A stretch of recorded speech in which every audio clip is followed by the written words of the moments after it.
विद्यार्थी मित्रों, केमिस्ट्री अंदर आज આપણે સલ્ફ્યુરિક એસિડ નું ઔદ્યોગિક ઉત્પાદન આ ઉપરાંત તેના ગુણધર્મો અને ઉપયોગો સૌપ્રથમ આપણે વાત કરીશું સલ્ફ્યુરિક એસિડ નું ઔદ્યોગિક ઉત્પાદન સંપર્ક વિધિ દ્વારા સલ્ફ્યુરિક એસિડ નું બનાવટ એ ઔદ્યોગિક ઉત્પાદન તરીકે ઓળખાય છે।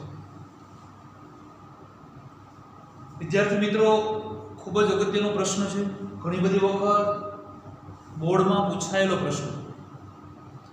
તો સૌપ્રથમ આપણે એની બનાવટની ચર્ચા કરીશું, ત્યારબાદ એના ગુણધર્મ અને ઉપયોગો સમજીશું। સંપર્ક વિધિ દ્વારા સલ્ફ્યુરિક એસિડની બનાવટ માટેના મુખ્ય ત્રણ તબક્કાઓ, ત્રણ સોપાનો।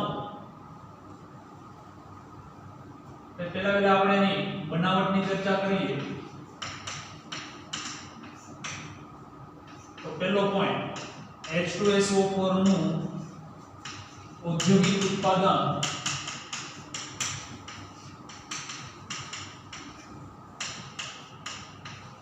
સંપર્ક વિધિ દ્વારા પદ્ધતિનું નામ છે સંપર્ક વિધિ દ્વારા કરવામાં આવે છે।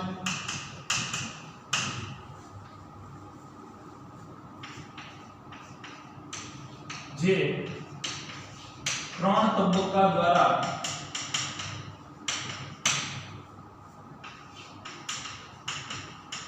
ઉત્પાદન કરી શકાય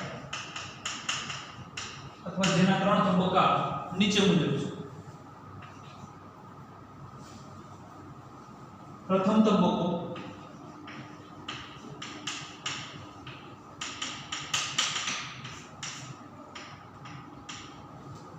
સલ્ફરનું ઓક્સિડેશન અથવા સલ્ફાયુક્ત ASO ને બાળી અને SO2 માં રૂપાંતરણ। એટલે પ્રથમ તબક્કો સલ્ફરનું ઓક્સિડેશન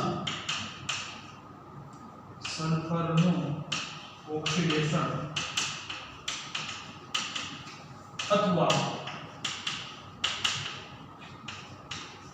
સલ્ફાયુક્ત ASO નું ગુંજન। બંને માંથી આપણે ખ્યાલ છે કે સલ્ફર એને હવાની હાજરીમાં ગરમ કરવામાં આવે એટલે ઓક્સિડેશન થી સલ્ફર ડાયોક્સાઇડમાં રૂપાંતર પામે। આ પ્રથમ તબક્કો। બીજો તબક્કો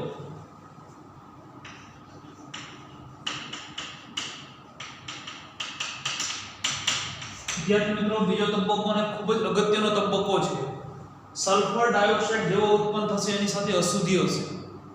ટેક્સ્ટ બુક ની અંદર જે આ ડાયાગ્રામ આપેલો છે, ડાયાગ્રામ ને સમજીએ તો સલ્ફર ડાયોક્સાઇડ માંથી સૌપ્રથમ પહેલા પાણીનો છંટકાવ કરવામાં આવે જેથી કરીને પાણીમાં જે કંઈ અશુદ્ધિ દ્રાવ્ય થવાની હશે એ પાણીમાં દ્રાવ્ય થઈ અશુદ્ધિ એ ટાવરના નીચેના ભાગમાંથી અશુદ્ધિ દૂર થશે।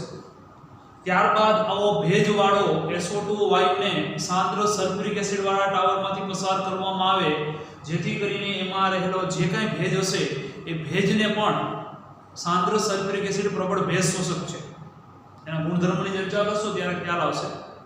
એટલે એ SO2 વાયુને શુષ્ક કરશે અને ત્યારબાદ એ શુષ્ક SO2 વાયુને જળયુક્ત ફેરિક ઓક્સાઇડ અને આર્સેનિક શુદ્ધિકારકમાંથી પસાર કરી અને સૌપ્રથમ સલ્ફર ડાયોક્સાઇડ શુદ્ધ કરવામાં આવે છે। એટલે SO નું ગુંજન, આ જે SO2 ઉત્પન્ન થાય છે SO2 નું શુદ્ધિકરણ કર્યા બાદ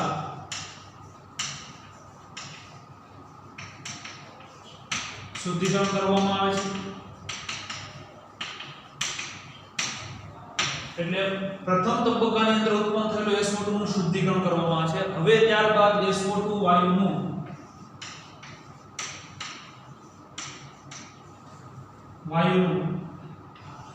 બે બાર દબાણે, આ ઉપરાંત તાપમાનની વાત કરીએ તો 720 કેલ્વિન તાપમાને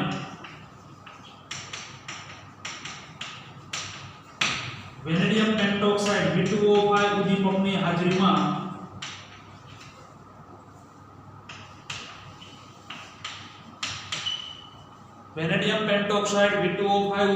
હાજરીમાં SO2 વાયુનું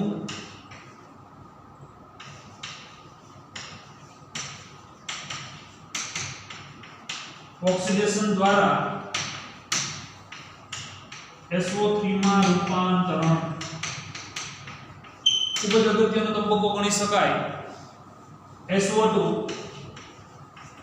plus 1/2 O2 gives SO3 V2O5 vanadium pentoxide ઉદ્દીપકની હાજરીમાં 2 બાર દબાણે 720 કેલ્વિન તાપમાને. આ તબક્કો ખૂબ જ અગત્યનો તબક્કો છે અને એના પછીનો ત્રીજો તબક્કો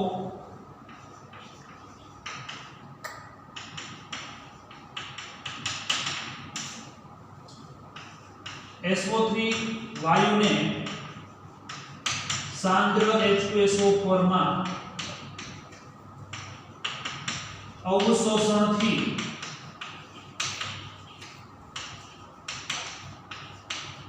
ઓલિયમ કે જેનું સૂત્ર છે H2S2O7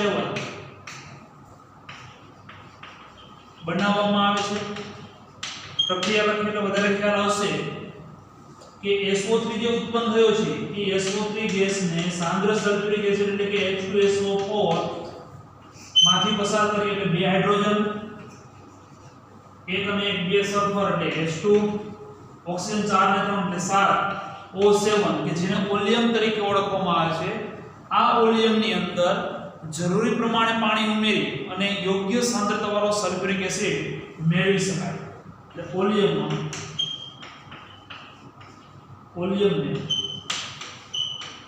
જરૂરી સાંદ્રતાવાળો H2SO4 મેળવવા માટે પાણી ઉમેરવામાં આવે છે.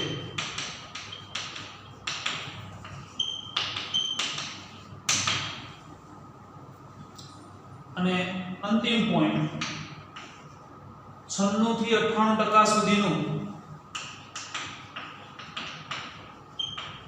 સુધીનું સાંદ્રતાવાળો H2SO4 આ પદ્ધતિથી બનાવાય છે. આ રીતથી આપણે સાંદ્ર સલ્ફ્યુરિક એસિડ અથવા સંપર્ક વિધિ દ્વારા સલ્ફ્યુરિક એસિડનું ઔદ્યોગિક ઉત્પાદન કરી શકીએ. લખી લઈએ.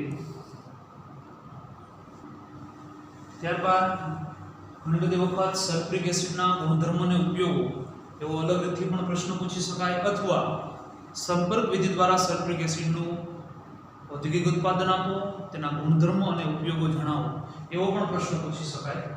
જો અલગથી ગુણધર્મો વાળો પ્રશ્ન પૂછાય તો સલ્ફ્યુરિક એસિડના 4 મહત્વના ગુણધર્મો જે છે રાસાયણિક ગુણધર્મો કહી શકાય. એ 4 ગુણધર્મોનું વર્ણન સ્પષ્ટ રીતથી કરવું પડે. સૌપ્રથમ એના સામાન્ય ગુણધર્મોની વાત કરીએ. એનો ભૌતિક ગુણધર્મો તો H2SO4 એ રંગવિહીન તૈલી પદાર્થ, તૈલી પ્રવાહી. રાસાયણિક ગુણધર્મોની ખાસ કરીને વાત કરીએ તો સલ્ફ્યુરિક એસિડ જે છે એ રાસાયણિક રીતે રાસાયણિક ગુણધર્મોની વાત કરીએ તો 4 મહત્વના ગુણધર્મો. પહેલો ગુણ નીચી બાષ્પશીલતા.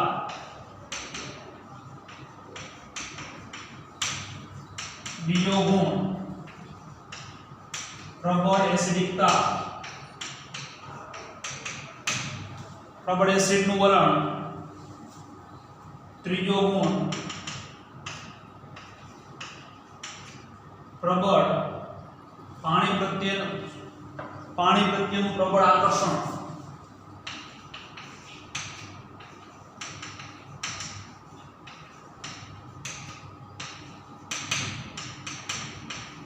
અને ચોથો ગુણ એ છે પ્રબળ ઓક્સિડેશન કરતા. સ્ટેપ બાય સ્ટેપ દરેકને સમજીએ તો પહેલા વાત કરીએ નીચી બાષ્પશીલતા.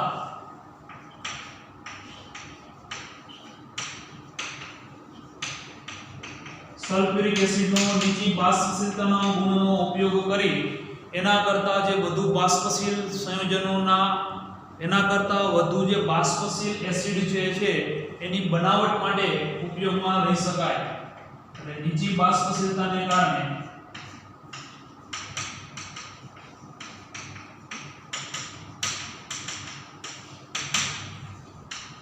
વધુ બાષ્પશીલ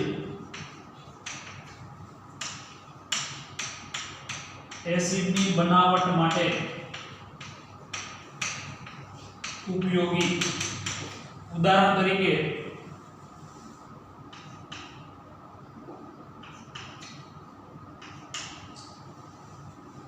MX plus H2SO4 gives M2SO4 plus HX. પ્રક્રિયાને બેલેન્સ કરીએ તો બે હાઇડ્રોજન એટલે બે હાઇડ્રોજન બે હેલોજન એટલે બે વડે ગુણાકાર કરીએ તો બે મેટલ, જ્યાં X બરાબર ક્લોરીન ક્લોરીન અને નાઇટ્રેટ, એનો મતલબ કે ફ્લોરિક એસિડ ક્લોરિક એસિડ અને નાઇટ્રિક એસિડ આ ત્રણેય એની બાષ્પશીલતા એ સલ્ફ્યુરિક એસિડ કરતાં વધારે છે. તો એવા પ્રકારના વધુ બાષ્પશીલ એસિડની બનાવટ માટે એના અનુવર્તી ક્ષારો M બરાબર મેટલ એટલે કે ધાતુ છે, એ ધાતુના ક્ષારોમાંથી આવા પ્રકારના એસિડોની બનાવટ માટે એ નીચી બાષ્પશીલતાનો ગુણ ઉપયોગી બને છે. બીજો ગુણ પ્રબળ એસિડિકતા.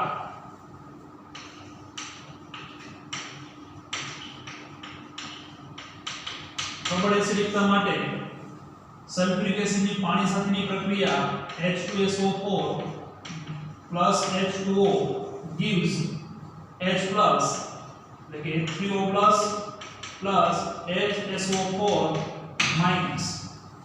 આ HSO4 minus છે પણ પાણી સાથે પ્રક્રિયા કરશે એટલે HSO4 minus plus H2O gives આ હાઇડ્રોજન ફરી પાછો H plus સ્વરૂપે પાણી સાથે જોડાય એટલે H3O plus અને SO4 HSO4 માંથી એક હાઇડ્રોજન H plus સ્વરૂપે દૂર થશે એટલે SO4 ઉપર -2 વિદ્યુત. સલ્ફ્યુરિક એસિડ જે છે એ બે વખત H plus આપે છે એટલે ડાયપ્રોટીક અથવા દ્વિબેઝિક તરીકે દ્વિબેઝિક અથવા તો ડાયપ્રોટીક. ને ડાયપ્રોટીક હોય તો એના બંને વિયોજન, પ્રથમ વિયોજન માટે વિયોજન અચળાંક Ka1 અને બીજા વિયોજન માટે વિયોજન અચળાંક Ka2. પ્રથમ વિયોજનનો જે વિયોજન અચળાંક છે એની કિંમત 10 કરતા વધારે મળે છે, જ્યારે Ka2 છે એની કિંમત 1.2 × 10⁻². Ka2 ની કિંમત ઓછી છે પરંતુ Ka1 ની કિંમત ખૂબ જ વધારે હોવાને કારણે એ પ્રબળ એસિડિકતાનું વલણ દર્શાવે છે. એટલે લખી શકીએ અહીં Ka1 ની કિંમત 10 કરતા વધુ હોવાથી H2SO4 પ્રબળ એસિડિક વલણ દર્શાવે છે.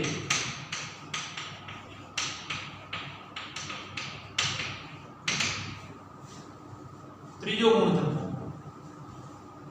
પાણી પ્રત્યે પ્રબળ આકર્ષણ.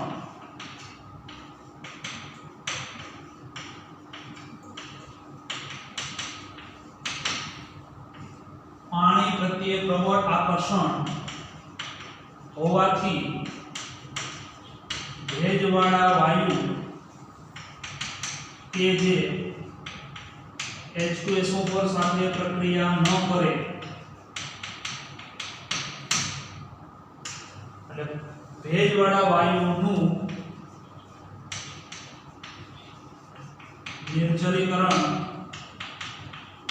કરવા માટે ઉપયોગી. આપણે કૌંસમાં રાખ્યું કે જે સલ્ફ્યુરિક એસિડ સાથે પ્રક્રિયા ન કરતા હોય એવા વાયુ.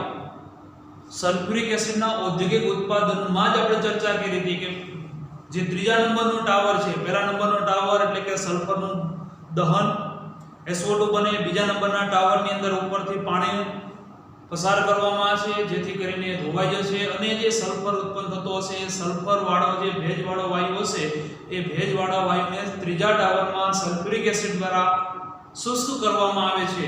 એ ત્રીજા નંબરના જે ટાવરની અંદર સલ્ફ્યુરિક એસિડ દ્વારા જે શુષ્ક કરવામાં આવે છે કે જે સાંદ્ર સલ્ફ્યુરિક એસિડ સાથે પ્રક્રિયા ન કરતા એવા વાયુનું નિર્જલીકરણ કરવા માટે ઉપયોગી થાય છે. આ ઉપરાંત એક ચેરિંગ પ્રક્રિયા પણ આપેલી છે. ચેરિંગ પ્રક્રિયા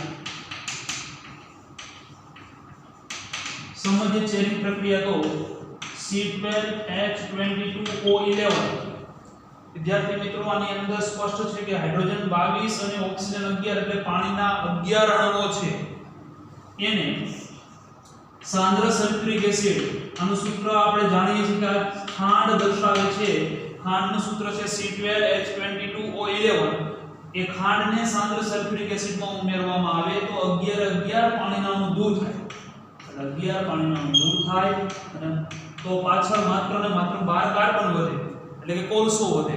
આમ ખાંડ કાળી પડે છે. ખાંડને સાંદ્ર સલ્ફ્યુરિક એસિડમાં ઉમેરવામાં આવે તો ખાંડ કાળી પડે છે, જેના માટે જવાબદાર છે સાંદ્ર સલ્ફ્યુરિક એસિડનું નિર્જલીકરણ કરતાનો ગુણ અથવા પ્રબળ પાણી પ્રત્યે પ્રબળ આકર્ષણનો ગુણ, જેથી કરીને ખાંડ કાળી પડે છે. આ પ્રકારની પ્રક્રિયાને ચેરિંગ પ્રક્રિયા તરીકે ઓળખવામાં આવે છે. ચોથો, પ્રબળ ઓક્સિડેશન પ્રક્રિયા. પ્રબળ ઓક્સિડેશન કરતા તરીકેનો ગુણ. હવે જે ઓક્સિડેશન કરતા તરીકેની પ્રબળતા જે છે વિદ્યાર્થી મિત્રો, ઓક્સિડેશન કરતા પ્રબળતાની વાત કરીએ તો ફોસ્ફોરિક એસિડ જે છે, સલ્ફ્યુરિક એસિડ છે અને નાઇટ્રિક એસિડ જે છે એની ઓક્સિડેશન અને પ્રબળતાનો ક્રમ આ પ્રમાણે એમસીક્યુ માટે પણ આપણે યાદ રાખી શકીએ. H3PO4 કરતા સલ્ફ્યુરિક એસિડ જે છે એ વધારે પ્રબળ છે, પરંતુ જે નાઇટ્રિક એસિડ જે છે એના કરતા ઓછો પ્રબળ દર્શાવે છે. એટલે પ્રબળતાનો ક્રમ અને પ્રબળ ઓક્સિડેશન કરતા તરીકેનો ગુણ દર્શાવતી પ્રક્રિયા એટલે કે કોપરની સલ્ફ્યુરિક એસિડ સાથેની પ્રક્રિયાથી CuSO4 plus SO2 plus H2O, copper sulphate, 2 SO4 એટલે 2 અણુ, 4 હાઇડ્રોજન, આ એક SO4 આની સાથે જોડાય છે અને એક SO4 માંથી SO2 ને 2 ઓક્સિજન પાણીના અણુ સ્વરૂપે છૂટા પડે. ઓક્સિડેશનની વાત કરીએ તો કોપરનું ઓક્સિડેશન આમ 0 છે, અહીંયા કોપરનું ઓક્સિડેશન આમ +2 છે.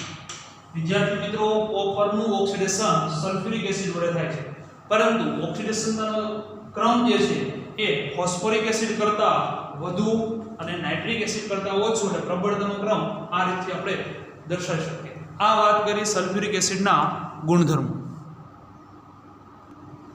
ત્યારબાદ સલ્ફ્યુરિક એસિડના ઉપયોગની વાત કરીએ તો વિદ્યાર્થી મિત્રો, સલ્ફ્યુરિક એસિડના ઉત્પાદન અને વપરાશને આધારે કોઈ પણ દેશનું ઔદ્યોગિક સામર્થ્ય કેમિકલ કેટલું ઉત્પન્ન કરે છે, કારણ કે સલ્ફ્યુરિક એસિડનો જેટલો વપરાશ વધારે એટલા એ વધુ પ્રકારના સંયોજનનું નિર્માણ એ દેશ કરતો હોય છે.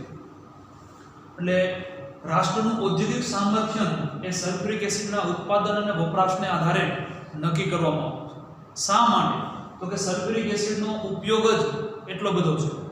જેમ કે ખાતરની અંદર મોટાભાગના ઉદ્યોગોની અંદર સલ્ફ્યુરિક એસિડનો ઉપયોગ થતો હોય છે.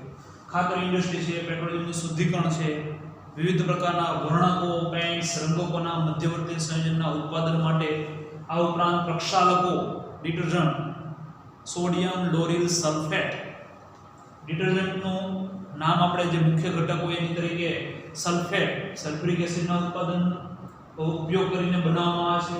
ધાતુ કર્મીય અનુપ્રયોગો, કેટલાક ખાસ પ્રકારના પદાર્થ ઉપર એનિમલિંગ એટલે કે કોટિંગ કરવા માટે, ઇલેક્ટ્રોપ્લેટિંગ, આ ઉપરાંત ગેલ્વેનાઇઝિંગ પદ્ધતિની અંદર પણ સલ્ફ્યુરિક એસિડનો ઉપયોગ કરવામાં આવે.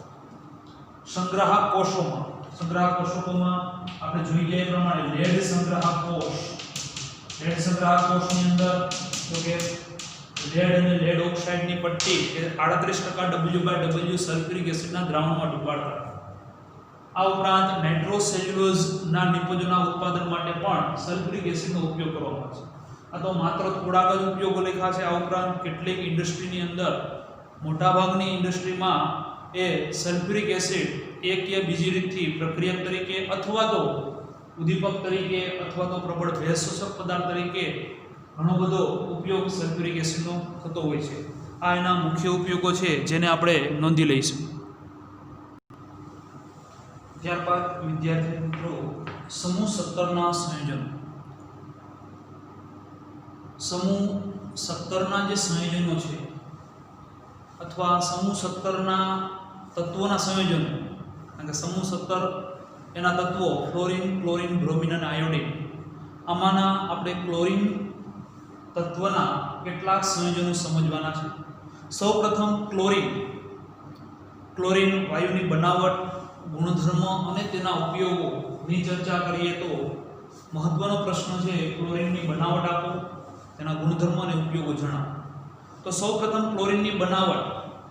વિદ્યાર્થી મિત્રો, ક્લોરિન જે છે એ શિલે નામના વૈજ્ઞાનિકે સૌપ્રથમ ક્લોરિનની બનાવટ આપી હતી અને ડેવી નામના વૈજ્ઞાનિકે એના ગુણધર્મો પ્રસ્થાપિત કર્યા હતા અને એને આધારે ક્લોરસ ઉપરથી ક્લોરિન એવું નામ આપ્યું. ક્લોરસ એટલે શું? તો કે ક્લોરસ એટલે લીલાશ પડતો પીળા રંગનો પદાર્થ હોય એને ગ્રીક ભાષામાં ક્લોરસ તરીકે ઓળખવામાં આવે છે અને એ ક્લોરસ શબ્દ ઉપરથી જ ક્લોરિનનો ગુણધર્મ લીલાશ પડતો પીળા રંગનો પ્રવાહી પદાર્થ અને એને આધારે એનું નામ એ ક્લોરિન પાડવાનું. તો બનાવટ માટે સૌપ્રથમ શિલેની બનાવટ.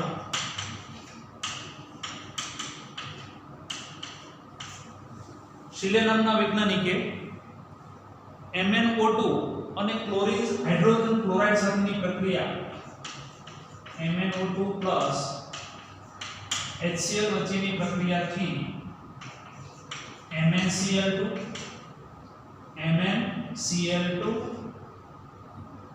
અને બે ઓક્સિજન એટલે H2O એટલે બે ઓક્સિજન એટલે કેટલા?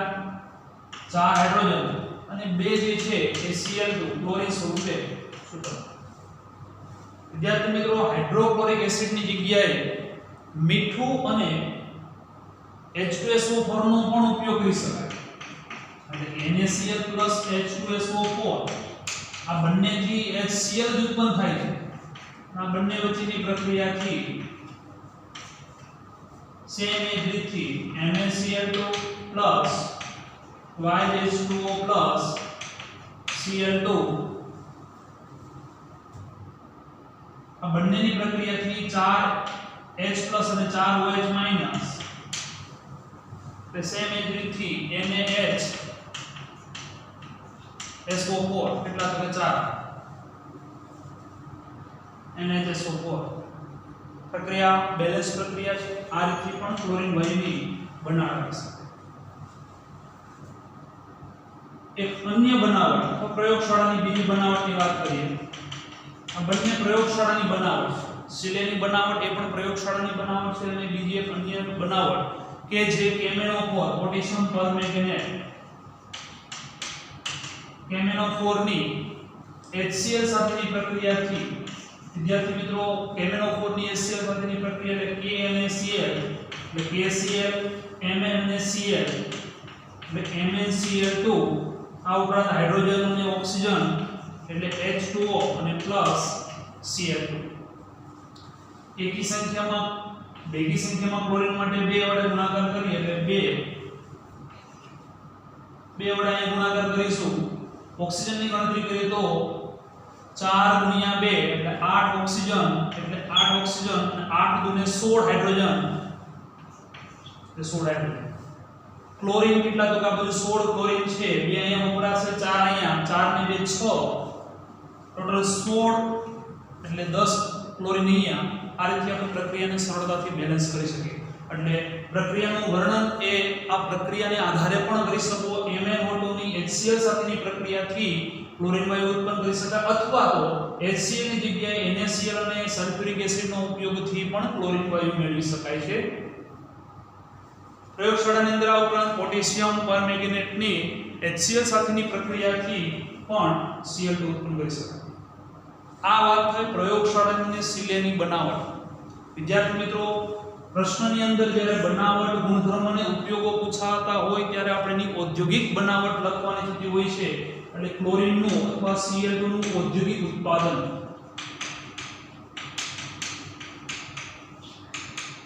જેમ સલ્ફ્યુરિક એસિડના ઔદ્યોગિક ઉત્પાદન માટે સંપર્ક વિધિનો ઉપયોગ કરવામાં આવે છે, એમ અહીં ડીકન પ્રક્રમ અથવા ડીકન વિધિ,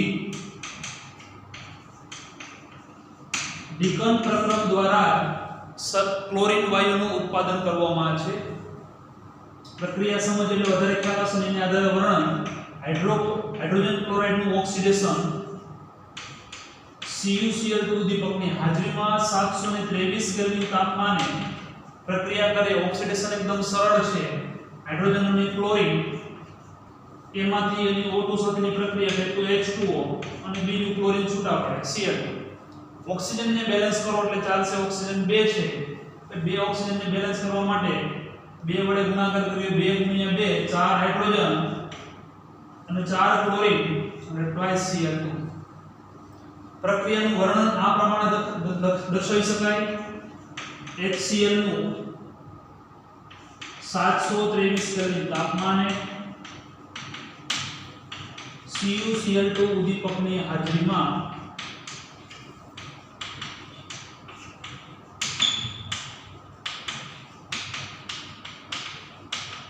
ઓક્સિડેશન કરવાથી ક્લોરીન વાયુ મળે છે.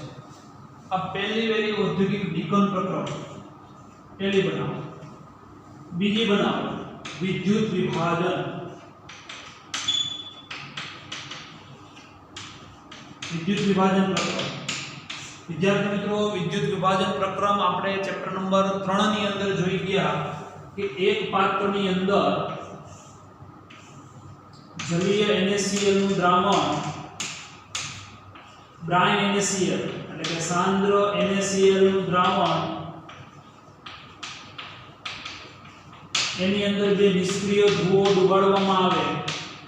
એકને બેટનો ધન છેડો અને એકને બેટનો ઋણ છેડો આપવામાં આવે તો આ જે બ્રાઇન NaCl નું દ્રાવણ હોય છે એની અંદર એનોડ ઉપર બેટનો ધન છેડો કે જે જગ્યા ઉપર ક્લોરીન વાયુના પરપોટા જોવા મળશે Cl2 ગેસ ક્યાં એનોડ ઉપર. કેથોડ ઉપર તો કેથોડ ઉપર પણ પરપોટા જોવા મળે છે કે જે હાઇડ્રોજન વાયુના હોય છે. વર્ણન આ પ્રમાણે દર્શાવી શકીએ કે સાંદ્ર NaCl નું જલીય દ્રાવણ નું વિદ્યુત વિભાજન કરતા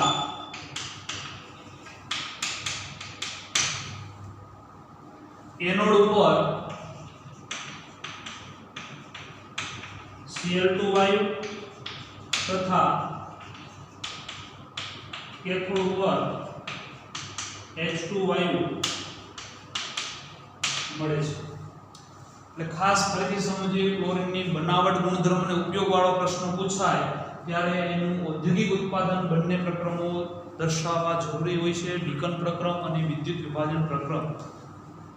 માત્ર બનાવટ પૂછાય તો આ બે ઉપરાંત આમાંની કોઈ પણ એક પ્રક્રિયા તમે દર્શાવી શકો છો. 3 માર્ક્સનો પ્રશ્ન હોય તો લખી લો.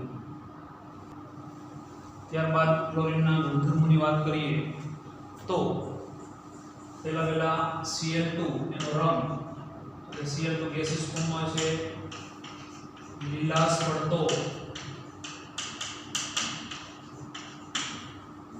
પીળો વાયુ. લીલાશ પડતો પીળા રંગના પદાર્થને કારણે જ ડેવી નામના વૈજ્ઞાનિકે એનું નામ ક્લોરસ ઉપરથી ક્લોરીન પાડ્યું. ત્યારબાદ પ્રવાહીકૃત Cl2 લીલાશ પડતું પીળા રંગનું પ્રવાહી. ખાસ મહત્વના એના કેટલાક રાસાયણિક ગુણધર્મો આ ઉપરાંત જે વાયુ છે હવાથી 2 થી 5 ગણો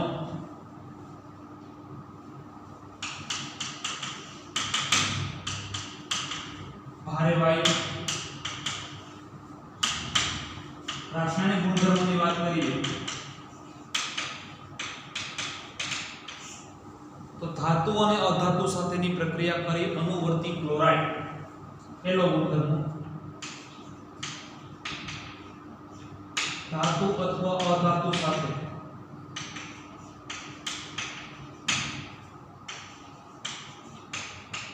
અનુવર્તી ક્લોરાઇડ.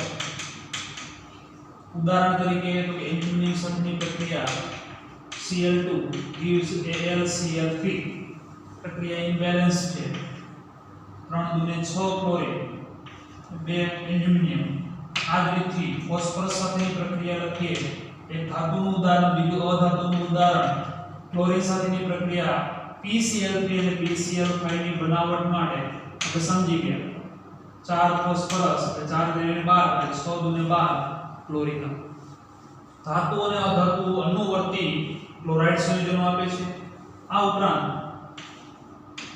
Cl2 ને હાઇડ્રોજન પ્રત્યે પ્રબળ આકર્ષણ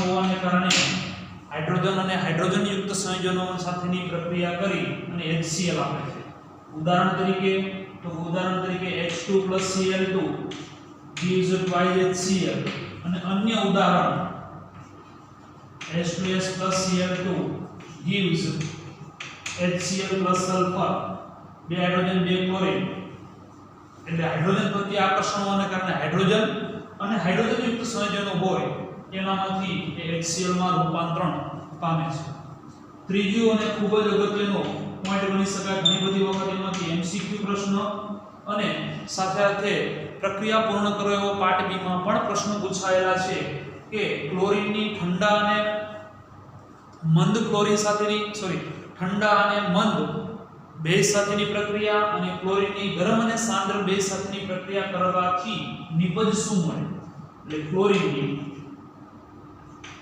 બેઝ સાથેની પ્રક્રિયા તો પહેલા ક્લોરીન પ્લસ સોડિયમ હાઇડ્રોક્સાઇડ ઠંડા પ્લસ મંદ બેઝ સાથેની પ્રક્રિયા એ જ રીતે ક્લોરીનની NaOH સાથેની પ્રક્રિયા પરંતુ ગરમ અને સાંદ્ર બેઝ સાથેની પ્રક્રિયા કરવામાં આવે તો નિપજ તરીકે બંનેની કોમન નિપજ નાઇટ્રિક એસિડ ની અંદર જોઈએ તે પ્રકારે અમુક કોમન નિપજ મળતી હશે NaCl આ ઉપરાંત પાણીની નિપજ પણ બંનેમાં કોમન H2O પરંતુ જ્યારે ક્લોરીનની ઠંડા અને મંદ બેઝ સાથેની પ્રક્રિયા કરવામાં આવે છે ત્યારે વિદ્યાર્થી મિત્રો એ હાઇપોક્લોરાઇડ સોડિયમ છે એટલા માટે સોડિયમ હાઇપોક્લોરાઇડ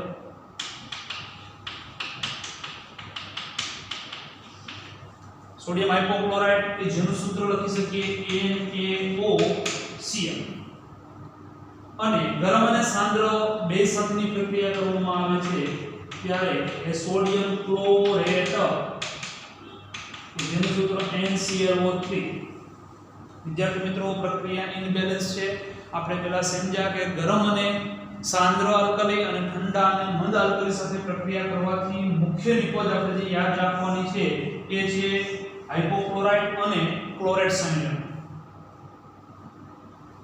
પ્રક્રિયાને બેલેન્સ કરીએ 2 NaCl છે એટલે 2 વડે ગુણાકાર કરીએ 1 ક્લોરીન 1 ક્લોરીન 2 ઓક્સિજન ને 2 હાઇડ્રોજન એટલે પ્રક્રિયા બેલેન્સ છે બીજી પ્રક્રિયાને આપણે 3 6 એટલે 3 ગુણે 6 ક્લોરીન અહીંયા 5 વડે ગુણાકાર કરીએ એટલે 5 ને 1 6 ઓક્સિજન 6 બેલેન્સ કરવાના છે એટલે NaCl 5 NaCl અને 3 અને 6 હાઇડ્રોજન એટલે 3 ગુણે 6 હાઇડ્રોજન આ રીતે પ્રક્રિયાને બેલેન્સ કરીશું એના પછીનો ગુણધર્મોની વાત કરીએ ક્લોરીન વિરંજક પ્રક્રિયક તરીકે વિરંજક પાવડરના સંગઠનમાં એટલે જ્યારે ક્લોરીનની એટલે કે Cl2 કેલ્શિયમ હાઇડ્રોક્સાઇડ ફોડેલા ચૂના સાથેની ક્લોરીનની પ્રક્રિયા એકદમ સરળ પ્રક્રિયા છે CaOH twice plus Cl2 gives CaCl2 plus hydrogen replace થતો હોય તો CaOCl twice અને પ્લસ એ આખા સંયોજનમાંથી પાણીનો અણુ દૂર થાય એટલે 2H2O પ્રક્રિયા એકદમ સરળ છે સમજી શકાય એવું ક્લોરીન અહીંયા 2 અને અહીંયા 2 એટલે 2Cl આ સમગ્ર ભાગની અંદર ક્લોરીન બાદ કરી દે એટલે આખો જે ભાગ દર્શાવે છે એ વિરંજક પ્રક્રિયક તો વિરંજક પાવડર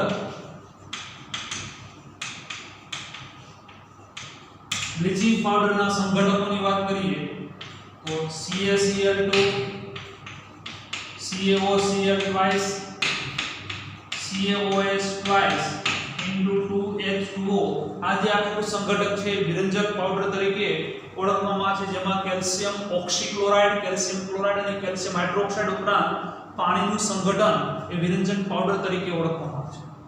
એના પછીનો રાસાયણિક ગુણધર્મની વાત કરીએ તો ક્લોરીન એ કાર્બનિક સંયોજન સાથેની પ્રક્રિયા Cl2 પ્લસ કાર્બનિક સંયોજન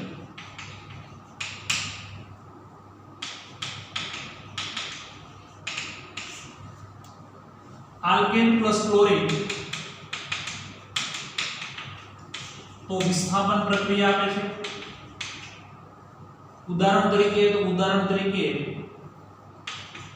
CH3 એટલે કે ઇથેનની ક્લોરીન સાથેની પ્રક્રિયા કરવામાં આવે છે, હાઇડ્રોજન અહીંથી દૂર થાય, નિપજ તરીકે CH3CH2Cl HCl ક્લોરોઇથેન વિસ્થાપન પ્રક્રિયા આપે. પરંતુ જો આલ્કીન હોય એની ક્લોરીન સાથેની પ્રક્રિયા હોય તો યોગશીલ પ્રક્રિયા આપે છે, એટલે કે અણુ આખો ઉમેરાઈ જાય છે. ઉદાહરણ તરીકે CH2 double bond CH2 ethene અસમમિતીય આલ્કીન. સમમિતીય આલ્કીન હોય તો વિસ્થાપન પ્રક્રિયા, અસમમિતીય આલ્કીન એટલે કે આલ્કીન હોય અથવા આલ્કાઇન હોય, ડબલ બોન્ડ અથવા ટ્રિપલ બોન્ડ હોય તો એની ક્લોરીન સાથેની પ્રક્રિયા કરવામાં આવે તો ક્લોરીનના બંને અણુ એમાં ઉમેરાઈ જાય છે અને આવા પ્રકારની નિપજ આપે છે. આનું નામ 1,2-ડાયક્લોરો ઇથેનો યોગશીલ પ્રક્રિયા આપે, જ્યારે ઉપરની અંદર વિસ્થાપન પ્રક્રિયા આપે છે. આ એના કેટલાક ગુણધર્મો થયા, આપણે એને નોંધી લઈએ. આ ઉપરાંત એક ગુણધર્મ જે બાકી છે અને એ છે ક્લોરીન જળ.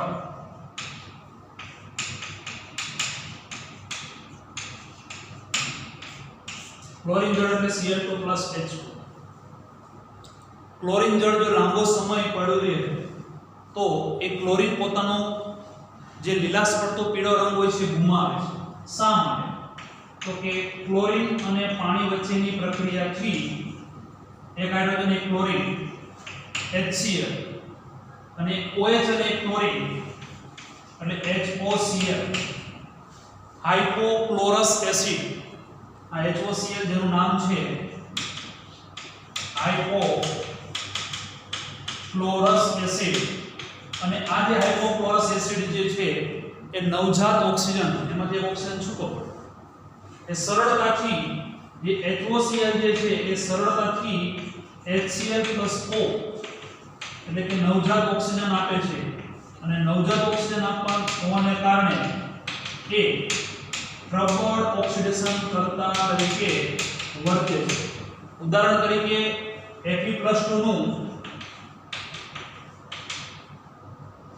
Fe+3 માં રૂપાંતરણ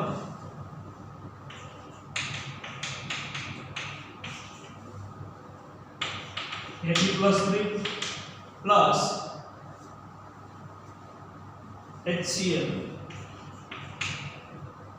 બે ક્લોરીન એટલે બે હાઇડ્રોજન, પ્રક્રિયા બેલેન્સ છે પણ વિદ્યુત ભારની દ્રષ્ટિએ ઇનબેલેન્સ પ્રક્રિયા, અને બે વડે ગુણાકાર કરીએ તો 2NH +2 * 2 એટલે +4 +2 એટલે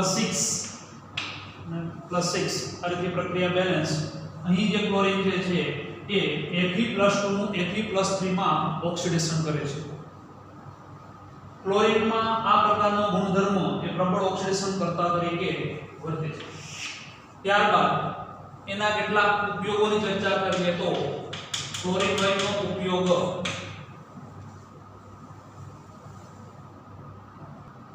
આ પ્રમાણે દર્શાવી શકાય. વિરંજન પ્રક્રિયક તરીકે લાકડાનો માવો છે, રૂ, કાપડ વગેરે પદાર્થોની અંદર રંગને નાશ કરવા માટે, રંગને દૂર કરવા માટે વિરંજક પ્રક્રિયક તરીકે. ગોલ્ડ પ્લેટિનિયમના નિષ્કર્ષણની અંદર ક્લોરીનનો ઉપયોગ થાય છે. આ ઉપરાંત કેટલાક અગત્યના સંયોજનો જેમ કે રંગકો, ઔષધો, DDT છે, ક્લોરોફોર્મ છે, CCl4 છે, કાર્બન ટેટ્રાક્લોરાઇડ વગેરે પદાર્થના ઔદ્યોગિક ઉત્પાદન માટે ના સંયોજન તરીકે ક્લોરીન ઉપયોગી છે.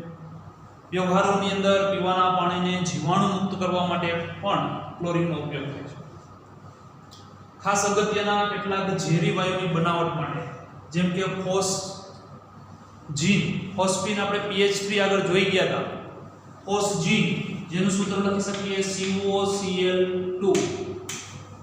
મસ્ટાર્ડ વાયુ જેનું સૂત્ર Cl CH2 CH2S CH2 CH2Cl.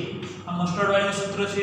આ ઉપરાંત ટીયર ગેસ જેને તરીકે આપણે ઓળખીએ છીએ, અશ્રુ વાયુ, એના ઉત્પાદનમાં પણ કે જેનું સૂત્ર CCl3NO2. આ પ્રકારનો જે અશ્રુ વાયુ ટીયર ગેસ કહે છે, એવા પદાર્થોના, એવા ઝેરી પદાર્થોના ઉત્પાદન માટે ફોસ્જીન જે છે એ ક્લોરોફોર્મ ને લાંબો સમય સુધી જો ખુલ્લો રાખવામાં આવે, જેમ ક્લોરીનને લાંબો સમય ખુલ્લો રાખવામાં આવે એમાંથી હાઇપોક્લોરસ બની જાય છે, ક્લોરીનનો પોતાનો મૂળ ગુણધર્મ ગુમાવી દે છે. સેમ એ જ રીતથી ક્લોરોફોર્મ પણ જો લાંબો સમય ખુલ્લો રાખવામાં આવે તો એ ફોસ્જીનમાં રૂપાંતરણ પામે છે. ક્લોરોફોર્મ કે જેને આપણે બેભાન કરવા માટે જે પ્રવાહીનો ઉપયોગ કરવામાં છે નિશ્વેતક તરીકે ઓપરેશન દરમિયાન, એ ક્લોરોફોર્મ છે એ લાંબો સમય ખુલ્લો રાખવામાં આવે તો ફોસ્જીન જેવા ઝેરી પદાર્થમાં રૂપાંતરણ પામે છે, જેનું સૂત્ર છે COCl2. આપણે એના ઉપયોગો પણ સાથે સાથે લખી લઈએ.